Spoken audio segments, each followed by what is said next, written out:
नमस्कार दोस्तों, नए वक्फ बोर्ड कानून पर अंतरिम आदेश को लेकर सुप्रीम कोर्ट से बड़ी खबर सामने आ रही है। बता दें, नए वक्फ अधिनियम को चुनौती देने वाली 70 से अधिक याचिकाओं पर सुप्रीम कोर्ट सुनवाई कर रहा है। सुनवाई के दौरान सुप्रीम कोर्ट ने कई बड़ी बातें कही, जिनसे संकेत मिलता है कि सुप्रीम कोर्ट कानून के कुछ प्रावधानों से सहमत नहीं दिखती। सुनवाई के दौरान चीफ जस्टिस संजीव खन्ना ने 3 महत्वपूर्ण पॉइंट भी बताए।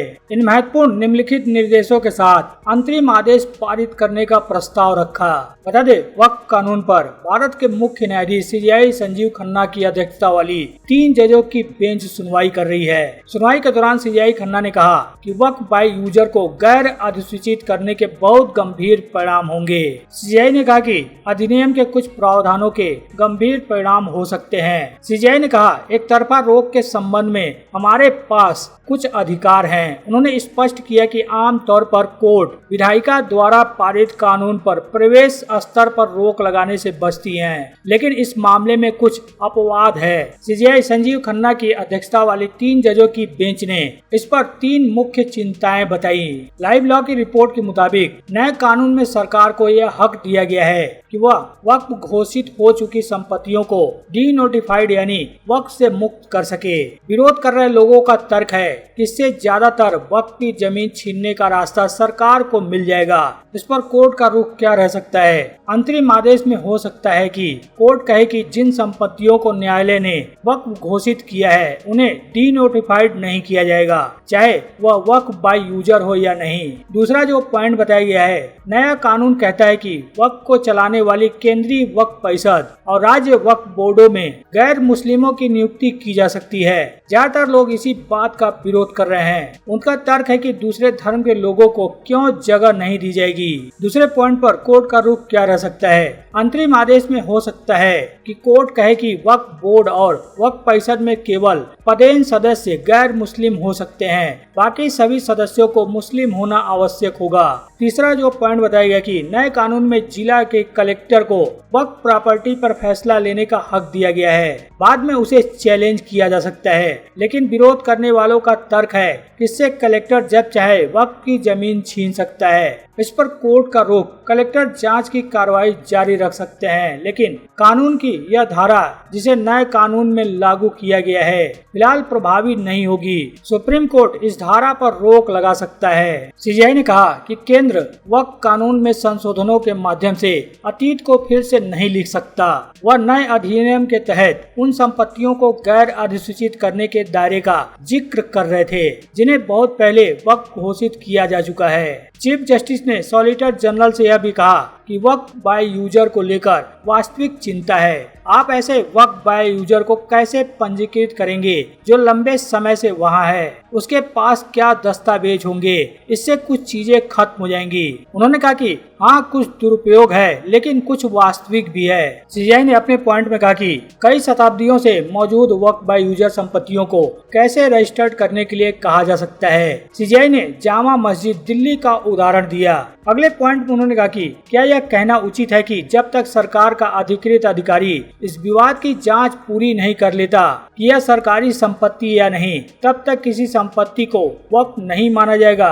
चौथे पॉइंट में कहा गया कि धारा 2A का प्रावधान न्यायालय के उन निर्णयों को कैसे रद्द कर सकता है जो संपत्तियों को वक्फ घोषित करते हैं। न्यायालय ने वक्फ अधिनियम 1995 को चुनौती देने वाली हाई कोर्ट की याचिकाओं को एक साथ सुनवाई के लिए सुप्रीम कोर्ट में ट्रांसफर करने का भी प्रस्ताव रखा।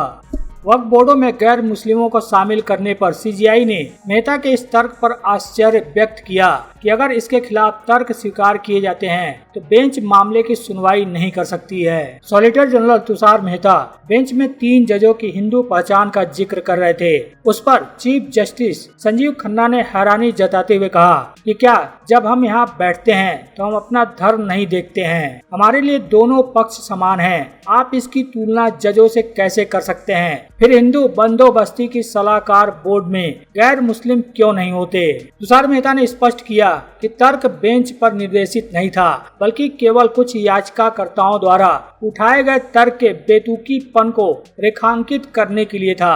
बता दे, वक्फ बिल के विरोध में याचिकाकर्ताओं की तरफ से कई वकील प्रस्तुत हुए थे, जिसमें सीनियर एडवोकेट कपिल सिब्बल और अभिषेक मनु सिंघवी शामिल हैं। कपिल सिब्बल ने याचिकाकर्ताओं की तरफ से दलीलें शुरू करते हुए कहा कि संसदीय अधिनियम के माध्यम से आस्था के आवश्यक और अभिन्न अंगों पर हस्तक्षेप किया जाता है। इनमें से कई प्रावधान संविधान के अनुच्छेद 26 का उल्लंघन करते हैं। इसके बाद उन्होंने अधिनियम की धारा 3R जैसा कि संशोधित किया गया है का हवाला दिया, जिसमें एक शर्त है कि किसी व्यक्ति को यह साबित करना होगा कि वक्फ बनाने के लिए कम से कम 5 साल से इस्लाम का पालन कर रहा है और संपत्ति के समर्पण में कोई षड्यंत्र नहीं है। उन्होंने कहा कि अगर मैं वक्फ बनाना चाहता हूं तो मुझे राज्य को यह दिखाना होगा कि मैं 5 साल से इस्लाम का पालन कर रहा हूं। अगर मैं मुस्लिम पैदा हुआ हूं तो मैं ऐसा क्यों करूंगा? क्या राज्य तय करेगा कि मैं कितना अच्छा या बुरा मुसलमान हूं? मेरा व्यक्तिगत कानून लागू होगा। उन्होंने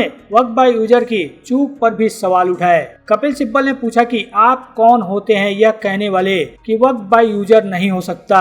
इसके बाद उन्होंने धारा 3A वक्फ अल औलाद पर भी सवाल उठाया। सिब्बल ने पूछा कि राज्य कौन होता है यह तय करने वाला कि उत्तराधिकार कैसे होना चाहिए। इसके बाद CJI खन्ना ने बताया कि हिंदुओं के मामले में संसद ने हिंदू उत्तराधिकार अधिनियम बनाया है। CJI खन्ना ने कहा कि अनुच्छेद 26 विधायिका को कानून बनाने से नहीं रोक सकता। अनुच्छेद 26 सार्वभौमिक है, धर्मनिरपेक्ष है, सभी समुदायों पर लागू होता है। हिंदू उत्तराधिकार अधिनियम, हिंदू संरक्षता अधिनियम आदि अधिनियम किए गए हैं। सिब्बल ने कहा कि उत्तराधिकार व्यक्ति की मृत्यु के बाद ही लागू होता है और यहाँ राज्य व्यक्ति की मृत्यु के दौरान पहलू में हस्तक्षेप कर रहा था। इसके बाद कपिल सिब्बल ने एक और प्रावधान का जिक्र किया, धारा 3C। धारा 3C का हवाला देते हुए कहा कि सरकारी संपत्ति के रूप में पहचानी गई संपत्ति वक्फ संपत्ति नहीं होगी और सरकार का प्राधिकारी विवाद का फैसला करेगा। सिब्बल ने कहा कि सरकार का एक अधिकारी अपने मामले में जज होगा, यह अपने आप में असंवैधानिक है। सिब्बल ने धारा 3D का हवाला दिया जो स्मारक एक्ट के तहत ऐसाई संरक्षित स्मारकों पर वक्फ के निर्माण को अमान्य करता है। CJI ने तब बताया कि प्रावधान के अनुसार यदि संपत्ति वक्फ के निर्माण के समय संरक्षित स्मारक है तो ऐसा वक्फ अमान्य होगा। CJI संजीव खन्ना ने कहा कि ऐसे कितने मामले होंगे। सिब्बल ने उस पर जवाब दिया कि जामा मस्जिद। हालांकि CJI ने कहा कि जामा मस्जिद को बाद में संरक्षित स्मारक के रूप में अधिसूचित किया गया है। CJI ने कहा कि मेरे हिसाब से व्याख्या आपके पक्ष में है। अगर इसे प्राचीन स्मारक घोषित किए जाने से पहले वक्फ घोषित किया जाता है तो इससे कोई फर्क नहीं पड़ेगा, यह वक्फ भी रहेगा। आपको तब तक आपत्ति नहीं करनी चाहिए जब तक कि इसे संरक्षित घोषित किए जाने के बाद इसे वक्फ घोषित नहीं किया जा सकता।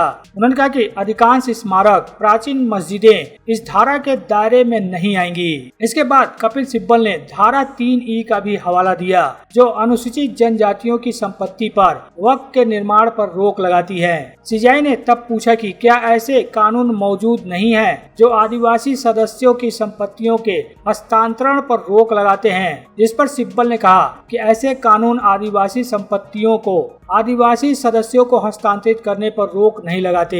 कपिल सिब्बल द्वारा उठाए गए अगले प्रावधान जिसमें धारा 9-14 केंद्रीय वक्फ परिषद और राज्य वक्फ बोर्डों में गैर मुस्लिमों के नामांकन के बारे में है, जिसे उन्होंने अनुच्छेद 26 का सीधा उल्लंघन बताया। उन्होंने कहा कि सिख गुरुद्वारे से संबंधित केंद्रीय कानून और हिंदू धार्मिक बंदोबस्ती पर कई राज्य कानून संबंधित बोर्डों में अन्य धर्मों के लोगों को शामिल करने की अनुमति नहीं देते हैं। वहीं अभिषेक मनु सिंघवी ने भी इस पर बहस की। सिंघवी ने कहा कि वक्फ बाय यूजर शब्द को हटाना खतरनाक है क्योंकि 8 लाख संपत्तियों में से करीब 4 लाख संपत्तियां वक्फ बाय यूजर है जो अब कलम के एक झटके से अवैध हो गई। CJI खन्ना ने इस पर कहा कि हमें बताया गया है कि दिल्ली हाई कोर्ट की इमारत वक्फ भूमि में है, ओबराय होटल वक्फ भूमि में है। हम यह नहीं कह रहे कि सभी वक्फ बाय यूजर संपत्तियां गलत हैं, लेकिन कुछ वास्तविक चिंता के क्षेत्र भी हैं। अभिषेक मनु सिंघवी ने जवाब दिया कि ये दुर्व्यवहार के व्यक्तिगत मामले हैं, लेकिन आप बच्चे को बच्चे के पानी के साथ बाहर नहीं फेंक सकते। सिंघवी ने तर्क दिया कि वक्फ बाय उजर को कई निर्णयों में न्यायिक रूप से मान्यता दी गई है और इन निर्णयों के आधार को हटाए बिना संसद ने इस अवधारणा को हटा दिया।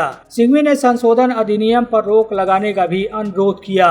उन्होंने कहा कि कुछ प्रावधान हानिकारक है जो कई वर्षों तक जारी रहने वाली यथास्थिति को बिगाड़ देंगे। सुप्रीम कोर्ट में वक्फ के खिलाफ याचिकाओं पर लंबी बहस हुई और सीजेआई ने कई चिंताएं जताई। हालांकि बेंच ने कोई अंतरिम आदेश पारित नहीं किया, लेकिन सीजेआई ने कहा कि संतुलन बनाए रखने के लिए बेंच एक अंतरिम आदेश पारित कर सकती है। हालांकि खबरों के मुताबिक सुप्रीम कोर्ट कल ही अंतरिम आदेश जारी करने वाले थे, लेकिन एन मौके पर सरकार की ओर से पैरवी कर रहे सॉलिसिटर जनरल तुषार मेहता ने वक्त मांग लिया और कहा कि जब तक आप हमें सुन नहीं लेते तब तक कोई आदेश जारी न करें तो अच्छा होगा। अदालत ने भी उनकी बात मान ली और अंतरिम आदेश पारित नहीं किया। बता दे, इस पर आज भी बड़ी बहस होने वाली है। माना जा रहा है कि आज अंतरिम आदेश आ सकता है। हालांकि क्या होता है तो शाम तक पता चल जाएगा। बता दे, 2025 अधिनियम को चुनौती देते हुए 70 से अधिक याचिकाएं दायर की गई हैं और एक याचिका मूल अधिनियम वक्फ अधिनियम 1995 को चुनौती देते हुए दायर की गई है। इसमें भाजपा के नेतृत्व वाले 5 राज्यों असम, राजस्थान, छत्तीसगढ़, उत्तराखंड, हरियाणा और महाराष्ट्र ने इस कानून का समर्थन करते हुए हस्तक्षेप आवेदन भी दायर किए हैं। किन किन प्रावधानों को लेकर चुनौती दी गई है बता दे। उपयोगकर्ता द्वारा वक्फ प्रावधान को छोड़ना, केंद्रीय वक्फ परिषद और राज्य वक्फ बोर्ड में गैर मुस्लिम सदस्यों को शामिल करना, परिषद और बोर्ड में महिला सदस्यों को शामिल करने की सीमा 2 तक सीमित करना, वक्फ बनाने के लिए 5 साल तक प्रैक्टिसिंग मुस्लिम के रूप में रहने की पूर्व शर्त, वक्फ अल औलाद को कमजोर करना, वक्फ अधिनियम 1995 का नाम बदलकर एकीकृत वक्फ प्रबंधन, सशक्तिकरण, दक्षता और विकास करना, न्यायाधिकरण के आदेश के खिलाफ अपील, सरकारी संपत्ति के अतिक्रमण से संबंधित विवादों में सरकार को अनुमति देना,